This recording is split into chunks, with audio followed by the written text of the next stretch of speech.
Today's kids are on every social media site available.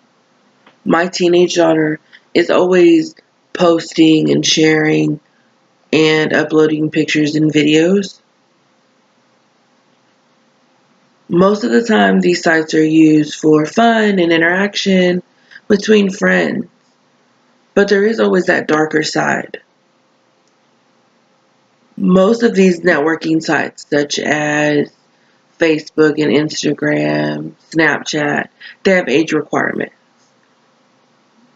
The problem with that is that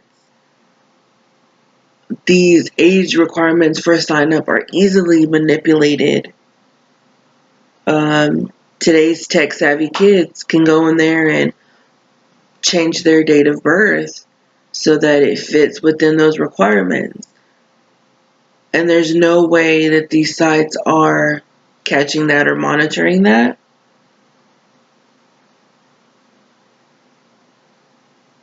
So when these kids are able to sign up for these social media sites and they're underage, it could potentially put them in situations they're not equipped to handle.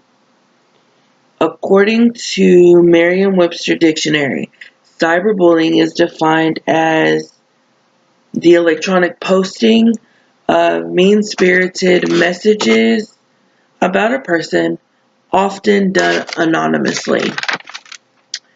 A recent study done by Justin W. Patson in 2015 showed that 34% of students interviewed report experiencing cyberbullying, and 15% also admit to doing the cyberbullying. Cyberbullying has become an epidemic and has led to numerous cases of suicide, with cyberbullying being a factor.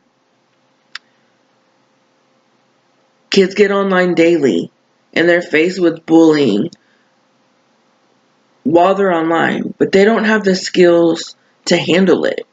I know with my daughter, she's very smart, but she lacks the ability to talk to me and really explain to me what's going on because she doesn't quite understand it. You know, one minute these people are her friends, and the next minute they're saying horrible and ugly things. So I think in her mind, being a young teenager, she doesn't quite understand why that's happening or what's going on. When they're at school and there's an issue and somebody's bullying somebody else, there's teachers and educators, principals and counselors that are there to kind of ease that situation and help them through it. But when you're online and somebody's doing this, you really don't have somebody to turn to and say, hey, this is what's going on. What do I do? Or how do I handle this? Suicides due to cyberbullying, it's on the rise, and that's unacceptable. It's in the news daily, and it doesn't seem to be slowing down at all, which is scary. These kids are online and they're being told horrible things and, having friends say these ugly things to them, and it's repeated and it's over and over and they can't deal with it. So in their underdeveloped brain, taking their own life is the only way to escape that. We've got to change that.